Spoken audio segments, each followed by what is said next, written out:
Lectura de la segunda carta del apóstol San Pablo a los Corintios.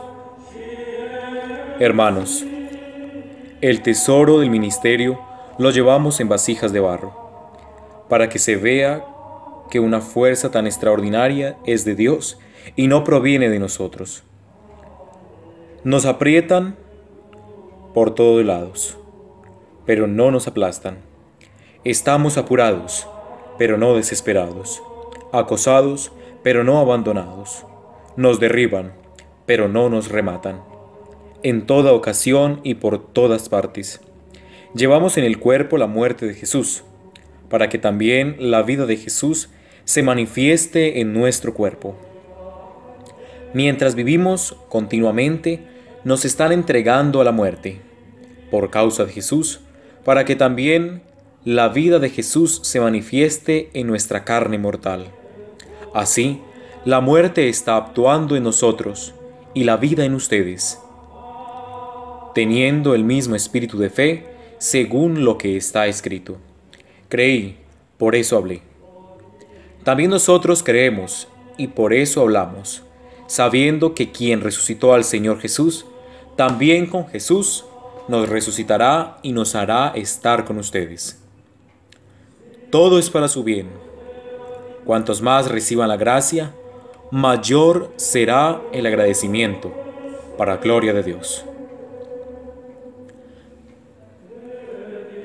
Palabra de Dios.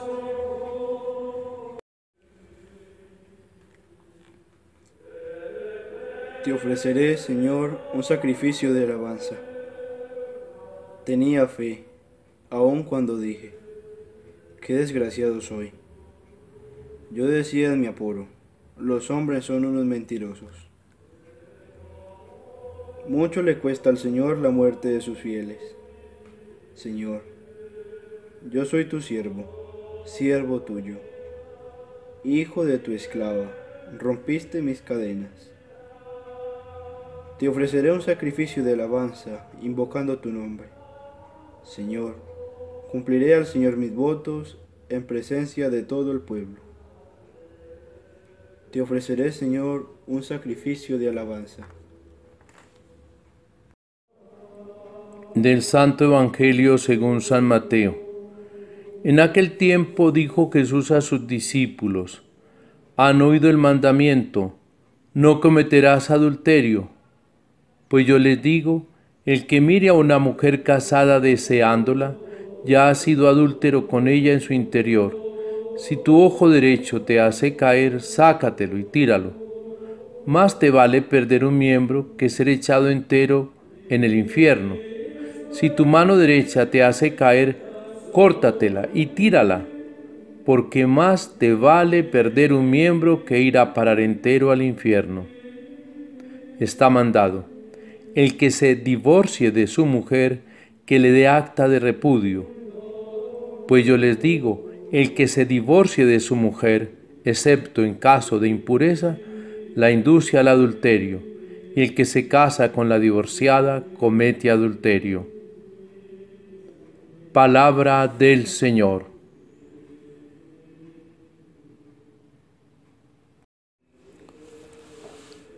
Hermanos, en la vida del creyente, del discípulo, del apóstol, se conjuga la vida y la muerte. Se conjugan las debilidades y las fortalezas. Y el creyente comprueba que es una criatura frágil de barro y que la fuerza que hay en él no proviene del mismo, sino que proviene del conocimiento de Cristo, de la gracia de Dios. Y ese contenido es la fuerza que mantiene a esa vasija para soportarlo todo, para vivirlo todo con el gozo de saber que se hace la voluntad del que le ha llenado con su espíritu. Sí, ¿cómo se sostienen los mártires? ¿Cómo se sostienen los misioneros? Con la fuerza del Evangelio de Dios. Es que el Evangelio, no nos cansemos de repetir, no es dogma, no es doctrina, es una experiencia que trasciende al hombre mismo y que le hace mirar su gran debilidad, pero al mismo tiempo su gran capacidad de retener la fuerza de Dios y por él hacerlo todo. Por eso él dice, experimentamos la muerte mientras ustedes tienen la vida. Sí, la vida que predica el misionero, el apóstol. Y entonces el creyente transporta la fuerza de Dios. Esa fuerza, repito, es el Evangelio. Anunciándolo desde la debilidad misma del que predica. Porque el que predica es criatura, como al que le es predicado es criatura. Puede que el que predica tenga muy poca fidelidad, pero viene la fuerza del mensaje irradiada por el Espíritu mismo, que le hace entonces llegar a través de él la gracia a los que escuchan. Esa es entonces la primera parte del mensaje hoy que nos deja la palabra de Dios. Y luego un tema muy candente en esta sociedad que a ratos todo lo reduce a la sexualización social. Permítanme acuñar ese término, sexualización. Hoy, cuando hay que preguntarnos el porqué de los matrimonios y de los pocos que se casan por la iglesia, los que celebran las nupcias sacramentales.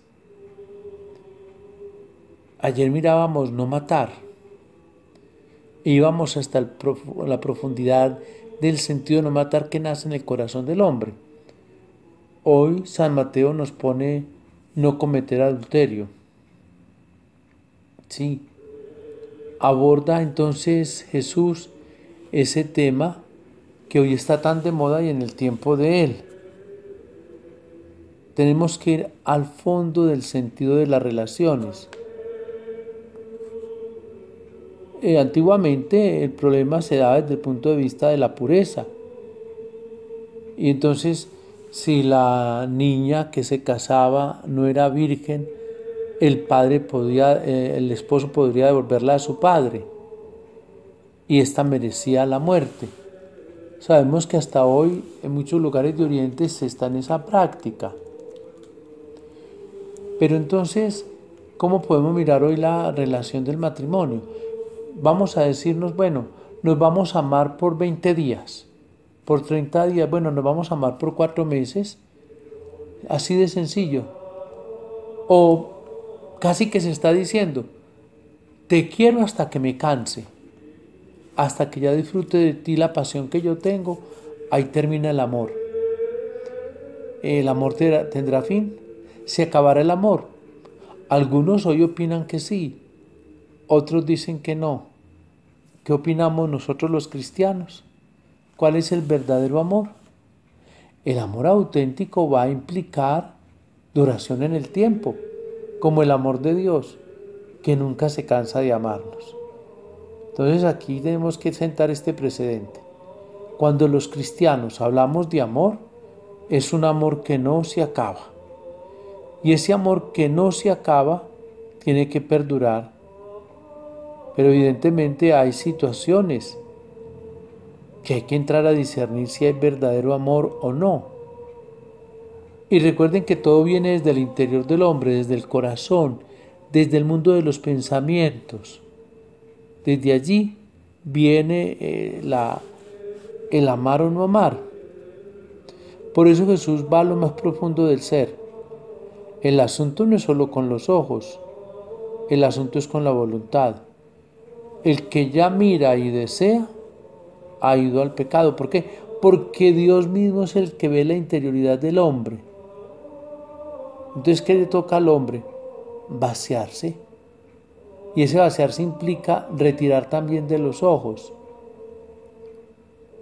una ética, una moral sexual, donde los principios se hacen no por los deseos, sino por el interior del corazón, en lo más profundo del ser. Es allí donde se trama todo lo bueno y lo malo que sale al exterior. Eso lo hablaremos también cuando se hable de la pureza, en ciertos casos, de la ley judía. Entonces, eso interior que sale al exterior es lo que hace bueno o malo moralmente al hombre. ¿Cuál es la acción verdaderamente que se desea? Y eso es lo que se llega a ejecutar. Y eso es lo que se convierte en un acto humano valorable ante Dios, que es el que lee el corazón. Ya lo había dicho anteriormente. Entonces Dios nos está mirando y Dios sabe cuál es la intencionalidad nuestra. Cuál es nuestro querer, nuestra recta intención o nuestra perversa intención. Y esto es aplicable al divorcio.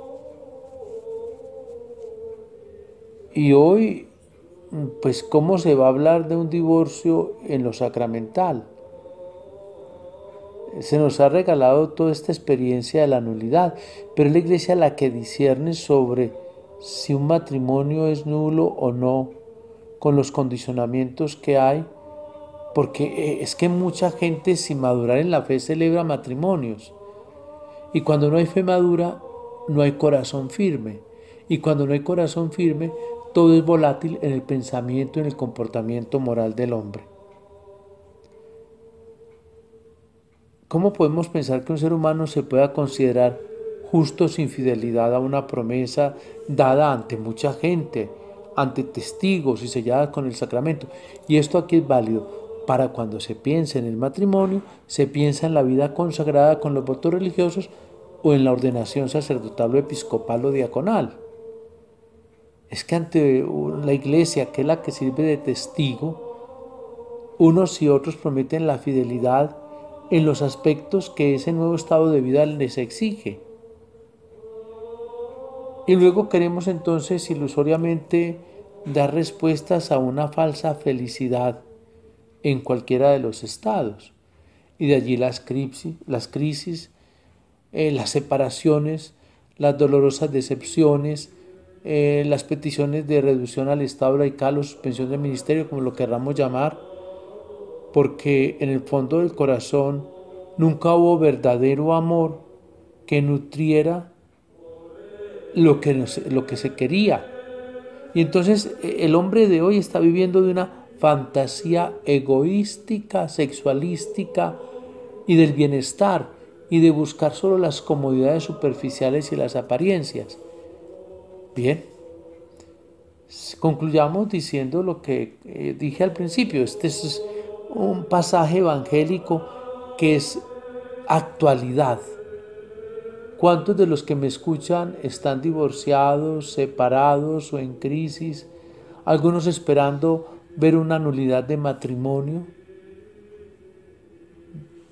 Podríamos preguntarnos si es que la Iglesia es injusta. No, es que no es la Iglesia justa e injusta, son mis actitudes las que hacen la justicia o injusticia conmigo mismo. Ahora, la Iglesia tiene que ejercer misericordia, indiscutiblemente, porque venimos del Dios de la misericordia. Pero entonces, ¿cómo entender la misericordia ante aquellos que no queremos cambiar y no queremos colocar al Señor Jesús como centro de nuestra vida con los principios que nos da en la nueva alianza? Aquí tenemos mucho para reflexionar. Pero dejémonos amar por aquel que a nosotros débiles nos hace fuertes. Y entonces cuando Él sea quien nos inunde con su presencia, entenderemos que quizás no hemos descubierto verdaderamente el amor a nosotros mismos y a los demás. Sea alabado Jesucristo, por siempre sea alabado. Y la bendición de Dios Todopoderoso, Padre, Hijo y Espíritu Santo, descienda sobre ustedes y les acompañe siempre.